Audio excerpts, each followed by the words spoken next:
Bonjour à tous et bienvenue sur boursicoté.com pour cette nouvelle analyse technique Forex, matières premières et crypto-monnaies. Avec une paire de devises euro-dollar qui se stabilise. On n'a pas eu trop de volatilité aujourd'hui malgré beaucoup d'inquiétudes sur les indices.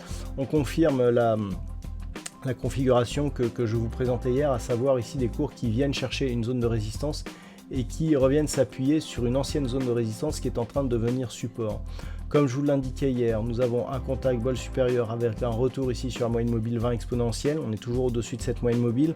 Donc même si on se stabilise, nous avons ici une phase de consolidation qui va dans le sens d'une poursuite de la dynamique qui reste donc haussière tant que l'on est au-dessus de ces moyennes mobiles. Nous avons ici une zone intermédiaire proche des 1.1360 qui, tant qu'elle n'est pas cassée à la baisse, laisse intacte ici la dynamique haussière sur cette paire de devises. Sur la paire de devises livre sterling contre dollar américain, on est à peu près dans la même configuration. La zone ici des 1.3420 qui était une zone de résistance majeure semble s'imposer comme support. Comme je vous l'indiquais hier, malgré un contact ici sur la bande de Bollinger inférieure, pour l'instant il n'y a pas de signal de retournement.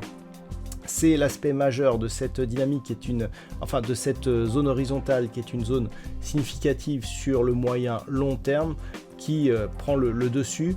Donc on va tout de même surveiller que les cours reviennent rapidement au-dessus des moyennes mobiles, donc au-delà des 1.3530.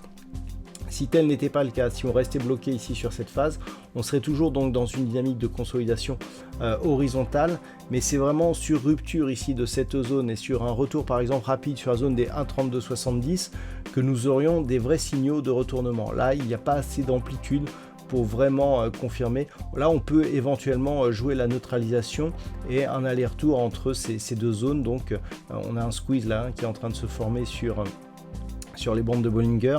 Donc, on peut éventuellement jouer la neutralisation, mais il faudrait vraiment casser avec force cette zone pour basculer dans un flux baissier et dans la continuité, casser ici ce précédent point bas significatif proche des 1.3140. Donc pour l'instant ça reste haussier malgré la phase de consolidation actuelle et naturellement l'objectif c'est un retour ici sur cette zone de résistance à 1.3630.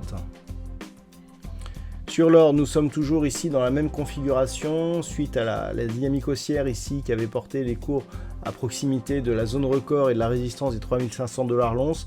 Petite phase de consolidation mais qui nous laisse au-dessus de la moyenne mobile 20 exponentielle après un contact sur la bande de Bollinger supérieure. Ça reste donc positif. Il faudrait casser ici la zone des 3290$ l'once pour avoir des débuts de signaux de retournement. Donc pour l'instant nous sommes dans une phase de stabilisation qui a tout de même permis ici de casser à la hausse cette résistance oblique qui définissait une dynamique un peu plus baissière. Donc on le voit, la résistance ici s'est transformée en support. On a eu de nouveaux plus hauts significatifs de tendance très court terme. Donc même si nous sommes ici dans le bas de cette tendance, ça reste plutôt positif avec donc comme objectif une poursuite en direction des 3500$ l'once qui en cas de cassure nous offriront de nouveaux records sur le métal jaune.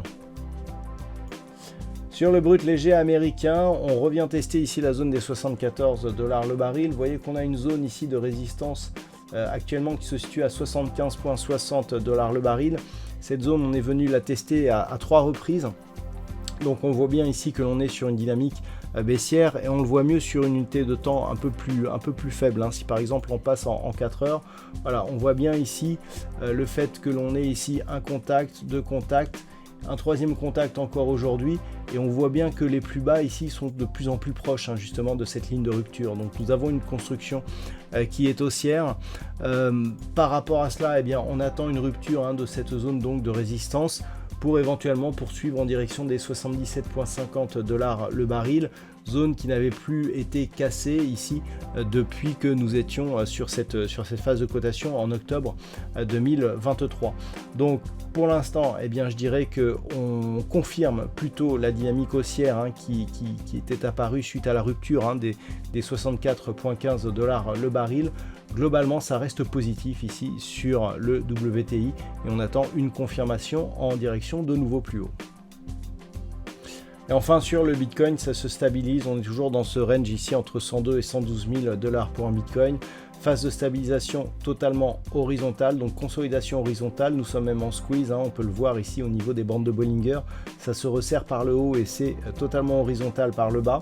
Donc ce resserrement, eh bien, ce qui nous indique c'est qu'il n'y a aucune tendance, aucune volatilité, mais attention, les sorties de squeeze sont souvent violentes, qui plus est sur un actif comme le Bitcoin qui est de nature très volatile, on pourrait avoir des surprises.